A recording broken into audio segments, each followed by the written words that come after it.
Diana, ¿cómo estás? Buenos días, ¿qué tal? ¿Cómo les va? Bien, bueno, queríamos con vos reflexionar, ¿no? Y hablar sobre esta fecha trágica de la historia de la Argentina y ver los aspectos, algunos aspectos que vos entiendas que están en debate y que vale la pena para la audiencia, digamos, abordarlos.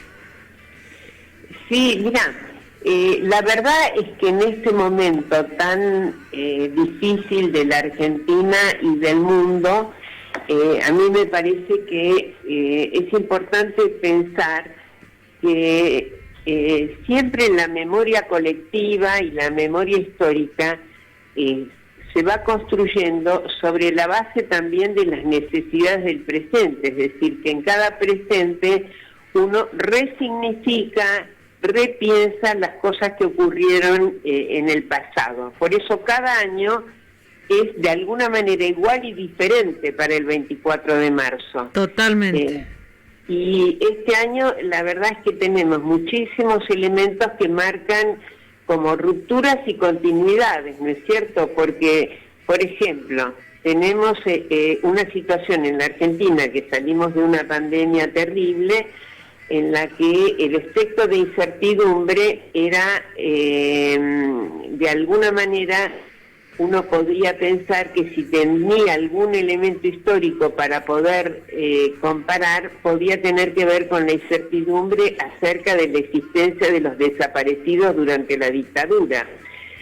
Y también pensaba que en estos días que estamos con todo el debate que hay alrededor del problema de la deuda externa, inevitablemente uno asocia que la dictadura no solo vino a reprimir el gran ansia de cambios revolucionarios que había en la Argentina, porque yo creo que es eso lo que vino a reprimir la dictadura, sino que además impuso un plan económico que benefició a la oligarquía terrateniente argentina, que benefició a los países imperialistas, es decir, que fue una política profundamente proimperialista y que nos endeudó de una manera absolutamente inédita a la Argentina. De modo que el tema de la deuda externa fue un tema crucial en tiempos de la dictadura y en este momento, después de la devastación que nos hizo Macri, sigue siendo un tema crucial hoy para la Argentina. Totalmente. Y yéndonos justamente a la historia, ¿a qué vino el golpe de Estado en la Argentina? Bueno, mira, yo sinceramente creo, muchas veces esto lo hablamos con gente joven, que no vivió esos tiempos, y la verdad es que en la Argentina había habido, a partir de la época del Cordobazo, que fue en el año 69, un movimiento gigantesco que ya venía desde la década del 60 en realidad, con fenómenos internacionales, en primer lugar con la Revolución Cubana, con la Guerra de Liberación de Argelia, etcétera. Había habido grandes movimientos revolucionarios en toda América Latina y también en la Argentina, y a partir del Cordobazo en el año 69,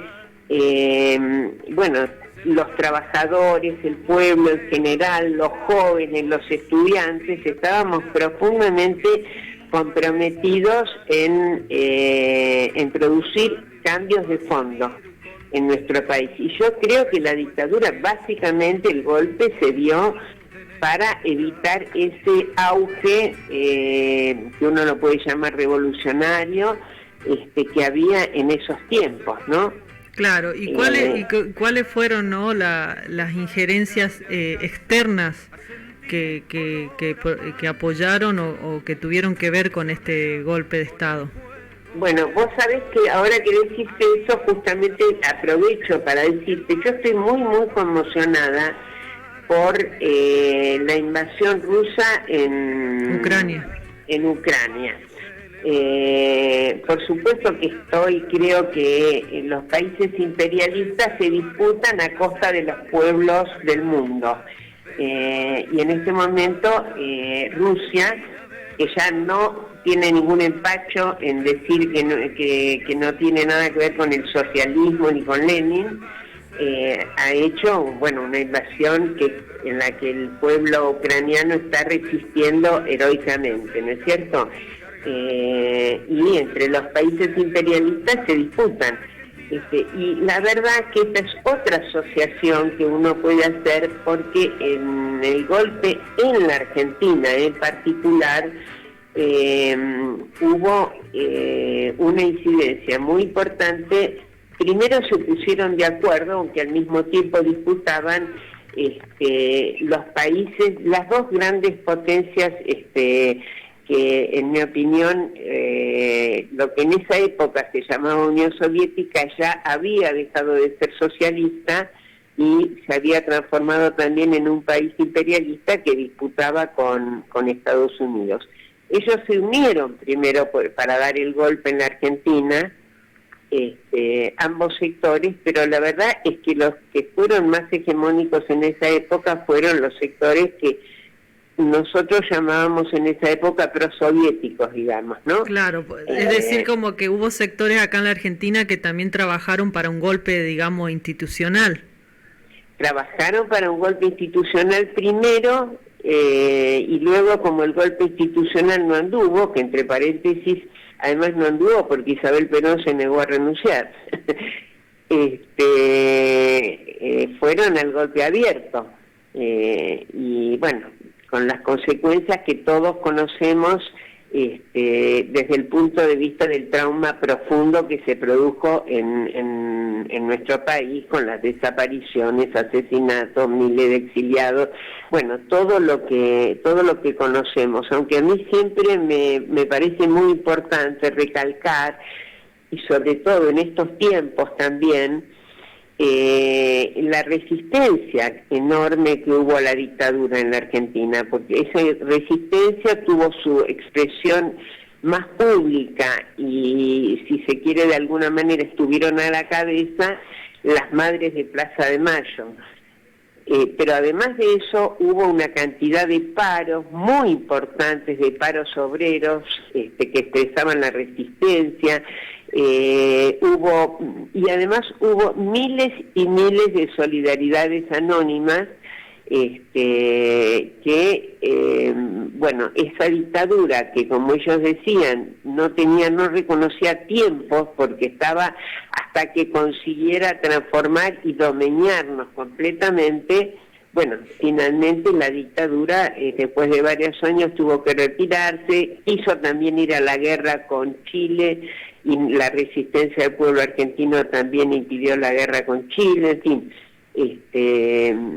Creo que hay que mencionar siempre la devastación que dejó la dictadura, pero simultáneamente hay que mencionar la enorme resistencia de nuestro pueblo a esa dictadura. Totalmente, porque por ejemplo la dictadura de Pinochet en Chile duró 17 años, la dictadura de Brasil duró más de 20 años, y acá la dictadura argentina, por esa lucha y resistencia que vos decís, cayó a los 7 años y medio. Exactamente, y no solo eso, sino que además esa lucha generó las condiciones para la lucha contra la impunidad, porque vos sabés que al principio, por ejemplo, se planteaba aparición con vida de los detenidos desaparecidos. Pero luego, en la medida en que esa consigna siempre quedó, porque fue una consigna muy importante, porque demandaba al Estado desaparecedor. Es decir que a pesar de las campañas que la dictadura hizo, porque hizo muchas campañas como para incidir en la culpabilización de los desaparecidos, esa consigna caló muy profundamente, pero luego se planteó el tema del castigo a los culpables. El castigo a los genocidas fue una gran lucha contra la impunidad, que efectivamente duró muchísimos años, y que recién en el 2004 conseguimos la anulación de las leyes de impunidad, digamos, claro. ¿no? Y vos me parece que eso fue posible gracias a que, digamos, hubo como continuidad en la resistencia, se siguió expresando en la lucha contra la impunidad. Totalmente. Y vos en ese momento que comenzaron a organizarse las madres, esas mujeres, muchas amas de casa que de pronto salieron a la calle y a luchar para saber dónde estaban sus hijos, por recuperar a sus hijos, a sus hijas, a sus maridos, a sus sobrinos, ¿no? Y bueno, en ese momento como profesional acompañaste esa lucha. ¿Cómo fue Sí. ese inicio, si querés? Sí, en realidad, digamos, para decirte cómo fue exactamente, yo primero, y siempre eso lo quiero decir, como parte de un colectivo político, decidí acompañar a las madres, pero no como profesional. Nosotros decidimos, bueno, por una parte quedarnos en la Argentina y participar de la resistencia antidictatorial. Como yo ya en esa época me estaba ocupando del tema de las libertades públicas, bueno, por supuesto apenas empezamos a conocer que lo que de a poco se iba sabiendo que pasaba con la represión, bueno, fui conociendo a las que después fueron las Madres de Plaza de Mayo, y primero sola, después con algunas compañeras, las acompañé, con algunas compañeras que a su vez también tenían familiares desaparecidos. Así que primero fue un acompañamiento como solidario y político, claro, a las madres, hasta que ellas se enteraron de mi profesión. Y entonces, bueno, primero me pidieron que atendiera a una madre, después que atendiera a otra, etcétera, y bueno, se generó la necesidad de que hubiera un equipo psicológico que acompañara a las madres, y entonces armé con otros compañeros y compañeras, armé lo que fue el equipo de asistencia psicológica de Madres de Plaza Mayo, que estuvimos con ellas acompañándolas hasta el año 1990. Claro, y estos en el aspecto, ¿no?, de psicológico y en el aspecto subjetivo, ¿cuáles son los daños, ¿no?, que ha dejado la dictadura? Porque hasta hoy, digamos, quedan secuelas, ¿no? Mira, yo creo que los daños fueron muy, muy profundos, y siempre decimos que no fueron solamente a lo que se llama a los afectados más directos, es decir, a las personas que fueron represaliadas directamente o a los familiares de desaparecidos, sino que en realidad afectó al cuerpo social en su conjunto.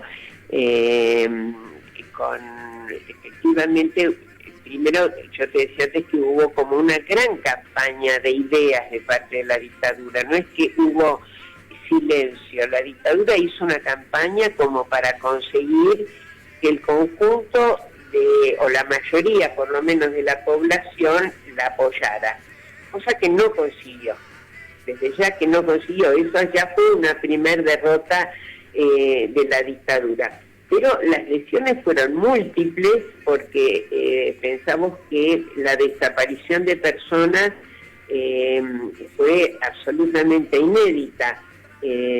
Fue un sello de esta dictadura, y vos pensás que, por ejemplo, inclusive en situaciones represivas, todas las culturas tienen rituales de la muerte.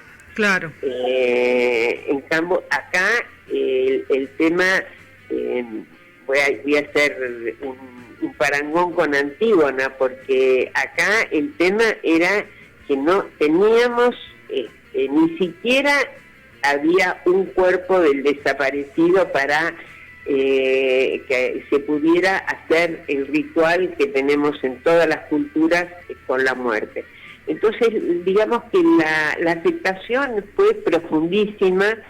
Las pérdidas esas pérdidas siempre han dejado una herida, aunque la lucha y, como decían las madres en ese momento, transformaron el dolor en espíritu de lucha, y eso fue lo que las preservó psicológicamente, digamos. Y también fue esa preservación de ellas y el estar en la escena pública, también fue un elemento de apoyatura, no solamente para ellas, sino en la sociedad en su conjunto.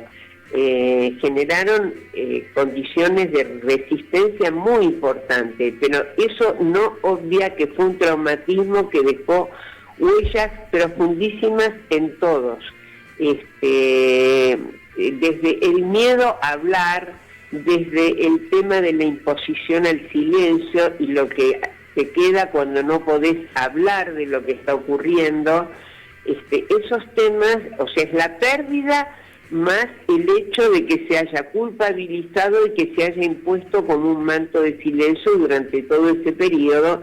Eso dejó huellas muy profundas en las madres de los desaparecidos, en los hijos de los desaparecidos, en los que estuvieron presos, porque además de los desaparecidos hubo miles de asesinatos, hubo presos, hubo decenas de miles de personas que se fueron al exilio. Bueno, digamos, del modo en que queda en cada uno individualmente es de acuerdo a la estructura de personalidad de cada uno, pero exceden totalmente el marco de lo individual. Fueron heridas colectivas que dejaron esas huellas colectivas, y por eso te digo que al mismo tiempo, al haber habido tanta resistencia, eso fue también un factor de cierta preservación. Pero vos pensás que, por darte un ejemplo que nada tiene que ver, desapareció la producción artística, desaparecieron los espacios de cultura, los espacios en los que la gente se reunía para diferentes formas de sociabilidad. Bueno, todos esos los gremios, porque... No, desde ya, los gremios, el movimiento estudiantil, etcétera, etcétera, todo eso fue profundamente afectado. Y, bueno, la recomposición de todas esas organizaciones fue un proceso muy complejo, y, como vos decías antes, las secuelas...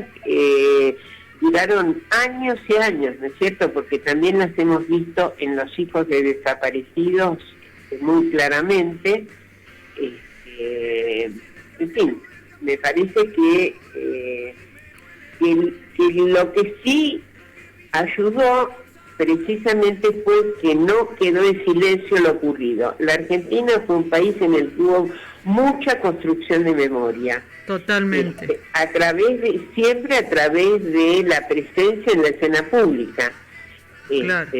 Entonces quedaron huellas traumáticas, pero quedó también esa huella de la resistencia, que por ejemplo en este momento se me ocurre decirte que, por ejemplo, el pañuelo verde es como si de alguna manera retomara la historia del pañuelo blanco. Así es, ¿no? ¿No? Y esas miles y miles y miles de chicas y de mujeres en las calles reclamando por el aborto, por ni una menos, etcétera, bueno, recoge también un modelo que vino de las madres de Plaza de Mayo. Es decir, que la dictadura dejó huellas muy, además de devastado el país, ¿no? Claro, y también hubo gobiernos como que quisieron hacer como lo del 2x1, por ejemplo, del gobierno de Macri, y hay una memoria que la gente, o sea, salimos todos a la calle. Mira, yo creo que la memoria fue tan fuerte que vos pensás que, por ejemplo, de la Rúa, en el momento que declaró el estado de sitio, fue el momento en que todos salimos a las calles, y fue el momento en que detonó el argentinazo. Lo que detonó el argentinazo fue el estado de sitio de la Rúa.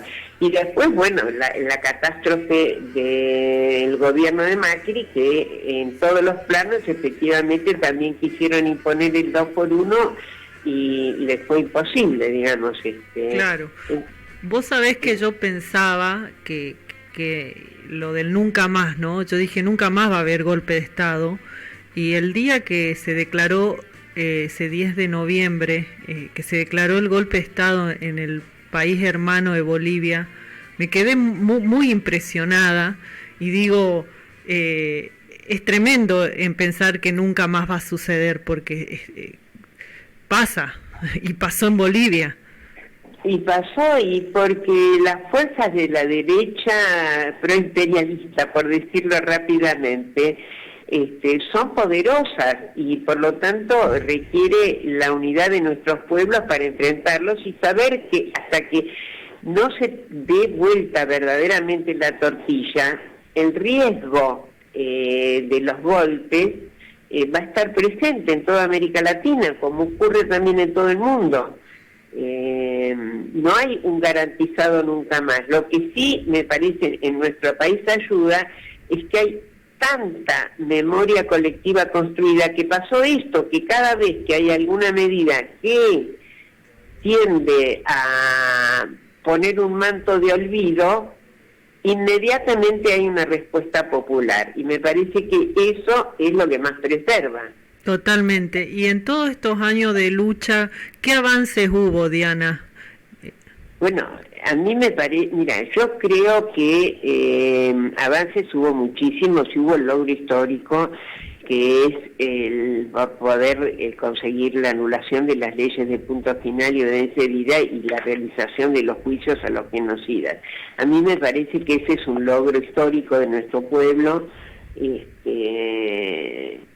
digamos que muchos a veces, digamos que estábamos completamente comprometidos en la lucha, teníamos dudas, y vos pensás que esa anulación de las leyes fue un hecho, ¿cómo te diré?, hasta anticonstitucional, entre comillas, ¿me explico? Claro. Porque habitualmente las leyes se derogan, no se anulan, pero para que pudieran tener efecto retroactivo, se tuvieron que anular.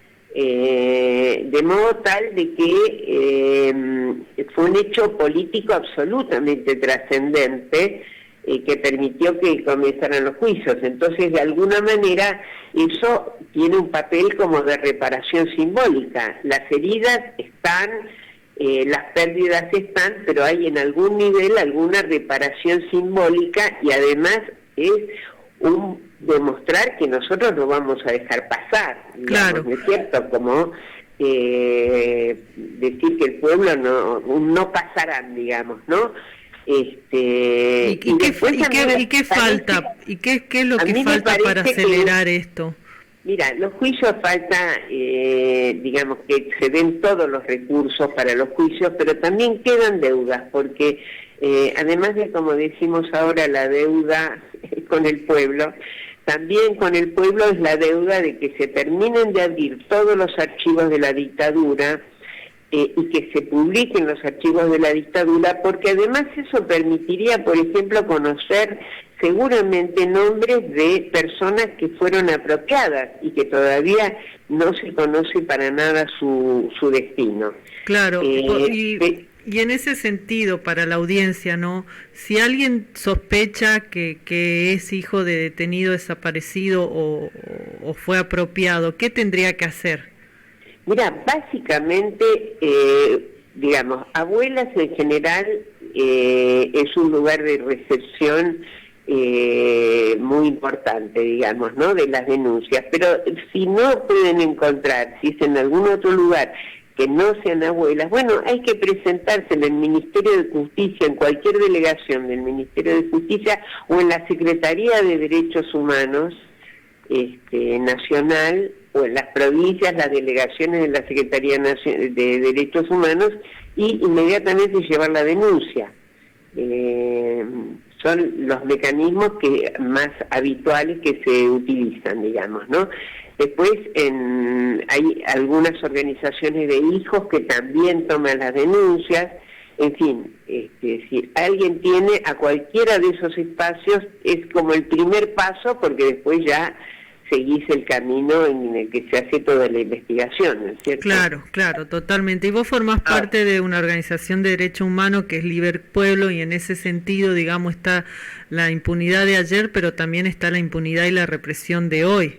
Sí, eso te iba a decir. Efectivamente, nosotros en Liber Pueblo tomamos ambas cosas, digamos, ¿no? Tomamos la lucha por todas las violaciones de derechos humanos del pasado, y también tomamos la lucha por las libertades públicas actuales. Hoy día hay una problemática que es muy severa, que es el problema del gatillo fácil y la violencia policial, y también los temas de violencia de género también en última instancia son responsabilidad del Estado. ¿Me explico? Es decir, y después también hay temas actuales como el tema de la libertad de todos y todas las presas políticas, la libertad de Milagro Sala y las presas que están en Jujuy, es decir, sigue habiendo, digamos, sobre todo el tema de las libertades públicas, sigue habiendo momentos represivos a los cuales inmediatamente hay que, digamos que hay que denunciarlos, sea donde fueren. Por ejemplo, en la asamblea de Andalgalá hubo represión. Entonces, bueno, nosotros siempre, apenas hay algún hecho represivo, consideramos que hay que hacerlo público, denunciarlo y exigir que cese inmediatamente esa situación represiva, como la represión que hay en el sur a los mapuches también. Así es. Y muchos dirigentes campesinos originarios que fueron asesinados y todavía sigue impune. Exactamente, como el caso de, bueno, está también el caso de Mártires López, que es un caso emblemático, ¿no es cierto?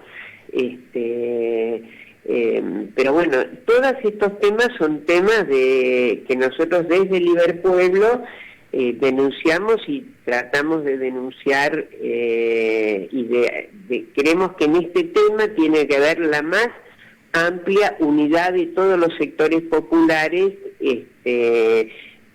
realmente la más amplia para hacer que las libertades públicas sean una conquista del pueblo que no vamos a aflojar. Totalmente. ¿Y cómo se prepara? Porque no es un día feriado el 24 de marzo. El 24 de marzo es un día de lucha, de conmemorar la memoria, como vos decías. ¿Cómo se prepara la actividad para el 24 de marzo?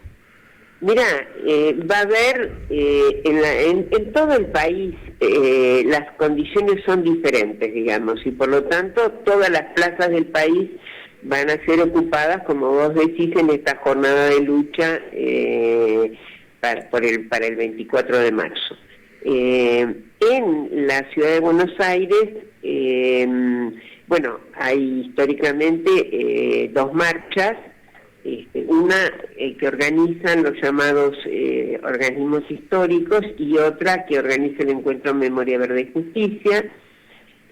Nosotros desde Liber Pueblo vamos a marchar con una columna de la corriente clasista y combativa. Vamos a marchar al acto que organizan los llamados organismos históricos, pero lo principal es que vamos a ocupar las calles. A mí me parece que lo más importante es que todos vamos a estar en la calle, porque salen familias enteras con chicos, salen columnas organizadas y sale muchísima gente espontáneamente. Y yo creo que este año, después de 2 años de pandemia, en que no hubo marchas obviamente por la pandemia, me parece que va a participar muchísima gente, como pasa siempre el 24. Siempre fue multitudinaria la marcha el 24 de marzo, y como vos decís, este año, después de 2 años de pandemia, de estar aislados, creo que va a ser más grande.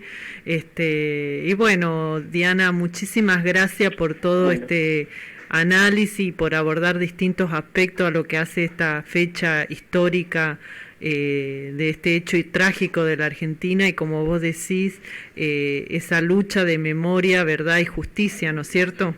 Exactamente, exactamente. Bueno, algo más del pasado y del presente. Exactamente, no a la impunidad de ayer y hoy. 30.000 detenidos y desaparecidos presente, y como vos decís, que se abran los archivos. Exactamente. Bueno, Diana, muchísimas gracias por la comunicación. Y gracias por el llamado. Y nos vemos el 24 de marzo. Perfecto, hasta luego. Bueno, esa fue la comunicación con Diana Cordon. psiquiatra y psicoanalista, coordinadora del EATIP y miembro del Liber Pueblo.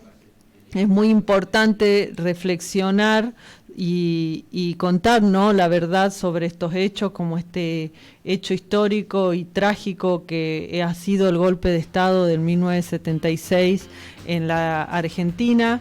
Ya está acá nuestro compañero Emilio de Mediodía en la RAC. Muchas gracias, Emilio, por darnos un poquito de tiempo debido a que se nos cortó la luz acá y tuvimos que reiniciar todo el equipo. Y nos vamos con el tema Qué ruso de los Redonditos de Ricota.